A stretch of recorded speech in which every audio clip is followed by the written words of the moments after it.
Le roman de Photon et le Corot, 2 est raconté par Jean-Pierre Vellan. avec les voix d'Annabelle, Damien et Joël Lagaude. Musique de Marc Merly. Montage son, Annabelle Lagaude.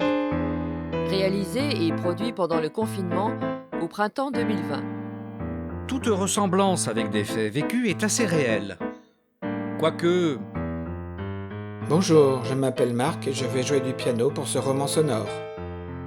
Bonjour, je m'appelle Damien et je vais jouer le rôle du chat Photon.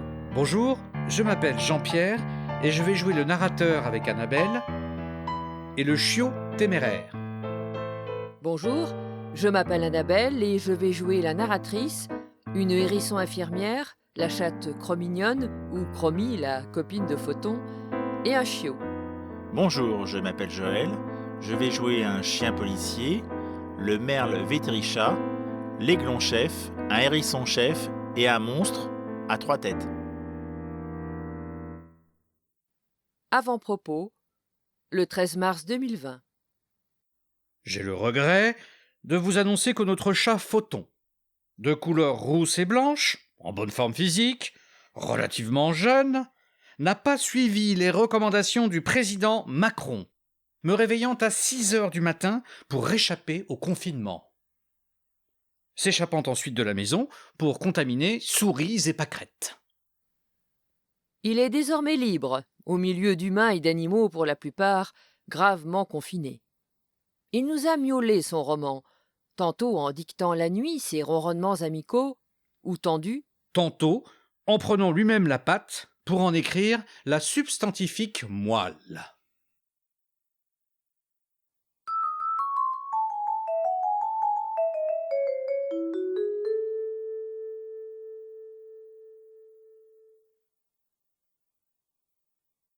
le roman de Photon et le Corot, épisode 1. Ce matin, Photon est circonspect. Pourquoi entend-il miauler ses congénères de façon discordante? Il faut boire beaucoup ou non? Aller voter au municipichat ou non? Parier sur l'immunité collective comme les amis anglais qui miaulent leurs différences?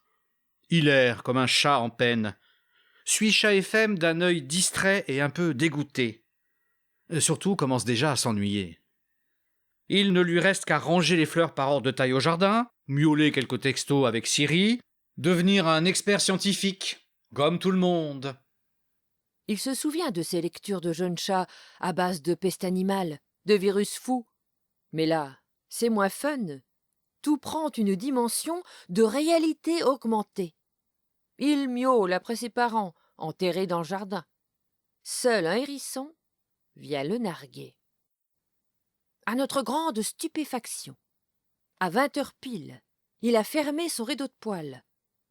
D'un miaou déchirant, il nous a intimé l'ordre de rester chez nous et s'est recroquevillé dans ses pattes.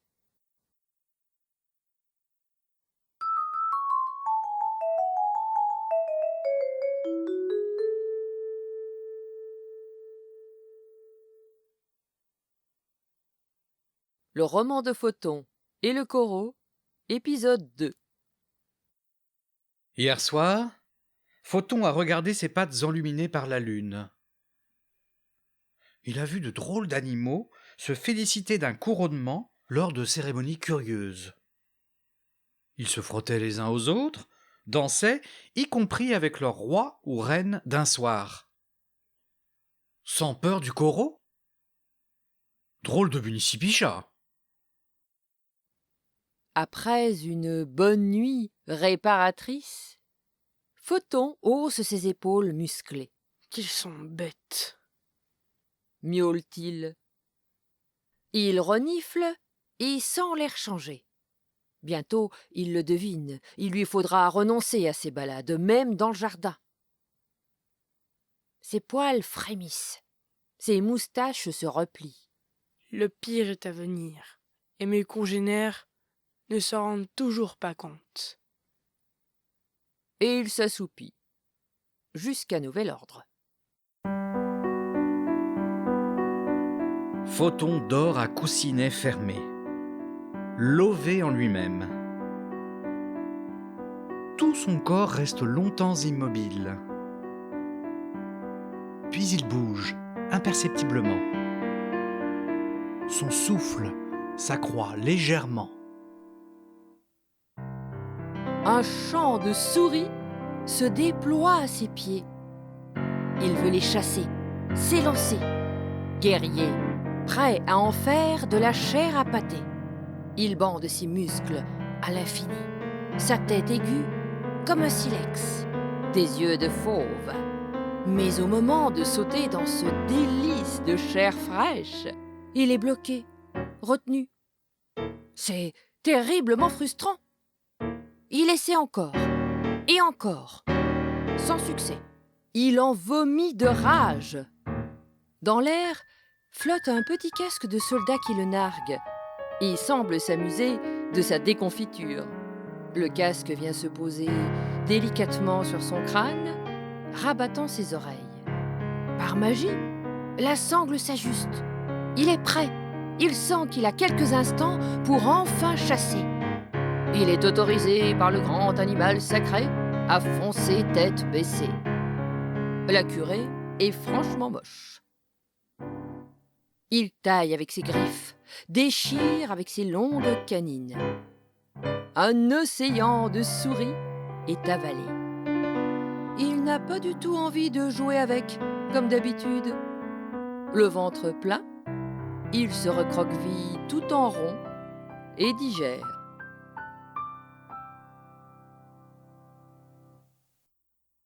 Photon se réveille et s'étire. Le silence règne. Il a faim. Il veut sortir. Tout est trop calme. Soudain, un géant familier s'approche et agite un doigt vers lui de droite à gauche. Il ne comprend pas, mais ce qu'il sait, c'est que la porte est fermée. Pour longtemps. Il soupire et va manger ses croquettes lyophilisées qui n'ont de la souris qu'un très, très lointain souvenir. Il est résigné. Dans l'air, flottent des particules légères et lumineuses. Il sent d'instinct le danger et se lèche les pattes à l'infini, des heures durant.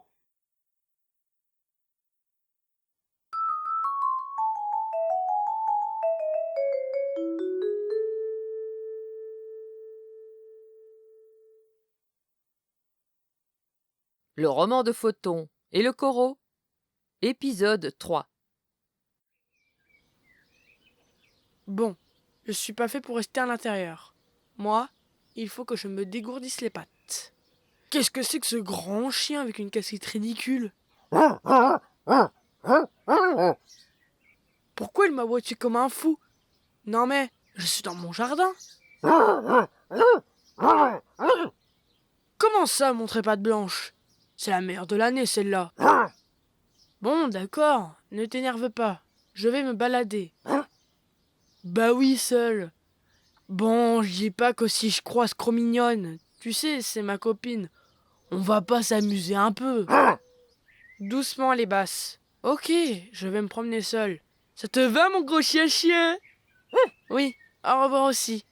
Bah dis donc, qu'est-ce qui se passe? Non mais...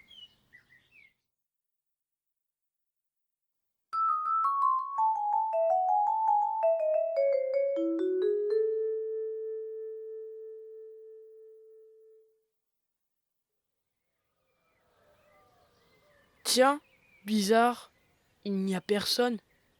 Quel silence. C'est un peu angoissant. Et il n'y a pas grand-chose à manger. Nom d'une moustache. Drôle d'époque. Jamais vu ça de ma vie. Oh, les oiseaux, là-bas, ils volent à distance des uns des autres. D'habitude, ils sont collés. Et ce hérisson, il a un drôle de truc sur la gueule. Qu'est-ce qui t'arrive, l'ami?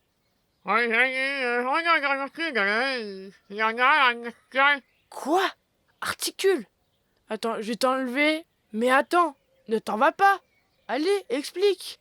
Je dois aller m'occuper des gens malades dans la haie. Ils ont du mal à respirer. Viens voir.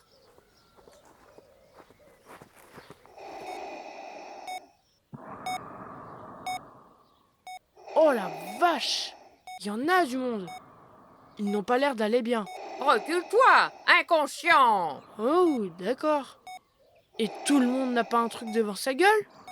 Non, on en manque. Ça serait trop long à t'expliquer. Allez, passe ton chemin et rentre chez toi. Ok. Si on m'avait dit que dans ma haie, juste devant chez moi, il y avait autant de blessés, j'aurais pas cru. Bon, c'est pas le tout, mais j'ai faim. Ah, là-bas, une belle souris. À l'attaque! Eh mais, c'est quoi tout ce monde d'un coup? Laissez-moi passer, nom d'une tique! Ce fut une bataille intense, digne des plus grandes offensives depuis les Aristochats. Une armée de félins se sont battus sans pitié pour une miette de souris. Toutes griffes dehors, les dos courbés, les poils en l'air, les yeux injectés de sang, ils se sont affrontés sans retenue dans un nuage de poussière. Il y eut des estafilades, mais aussi de vraies blessures, pendant que les petits rongeurs se carapataient en douce dans leurs trous, soulagés d'éviter le carnage. Photon rentra chez lui, piteux, n'ayant mangé que presque rien. Une de ses pattes rouges de sang. Une assiette de croquettes lyophilisées sans saveur l'attendait. Il s'en contenta, léchant ses plaies, résigné. Il plongea dans une torpeur terrible. Pas un bruit, même pas un moustique pour l'agacer. Après un long moment d'ennui, il vit quelque chose dépasser derrière son dos et tenta de l'attraper. Il tourna en rond pendant longtemps, mais sa queue restait éternellement à la même distance, intouchable, à l'image de cette longue journée crispante et éreintante. Dans la haie, au loin, on entendait maintenant des bribes de respiration hachées. Photon se mit à miauler pour les soutenir. C'était touchant.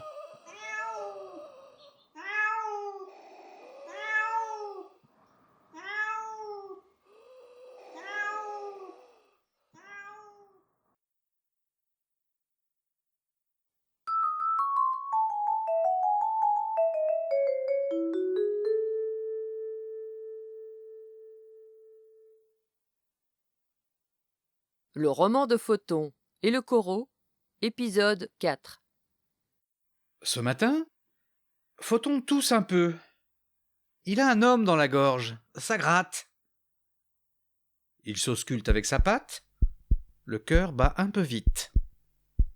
Il sort voir son vétérichat, un beau merle noir qui occupe un chêne majestueux non loin de chez lui. Photon va pour grimper, mais le merle l'arrête illico. Doucement, Photon, je ne prends que les urgences. Dis-moi tes symptômes, mais du bas de chez moi. Ah bon? Je ne peux pas monter? Nein! Doucement. Alors, je tousse un peu. Ah, chaude. Es-tu plus chaud que d'habitude? Chaud? Ta température, idiote? Ah bah non, je crois pas. Alors passe ton chemin. Mais je tousse.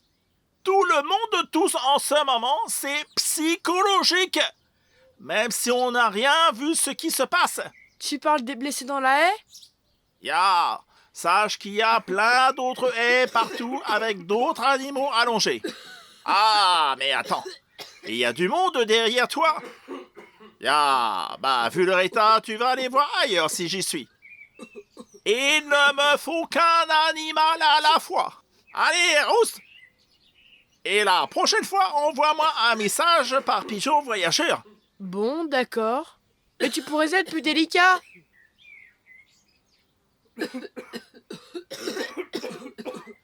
Photon part en boudant un peu. Les animaux derrière lui sont blancs de fatigue et tous à en déchirer les oreilles. Et là, il comprend que lui, ça va bien à côté. Il se met en route.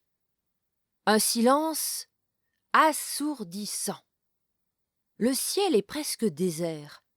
C'est inhabituel, bizarroïde. Ça fait 2 jours que ça dure. Une éternité.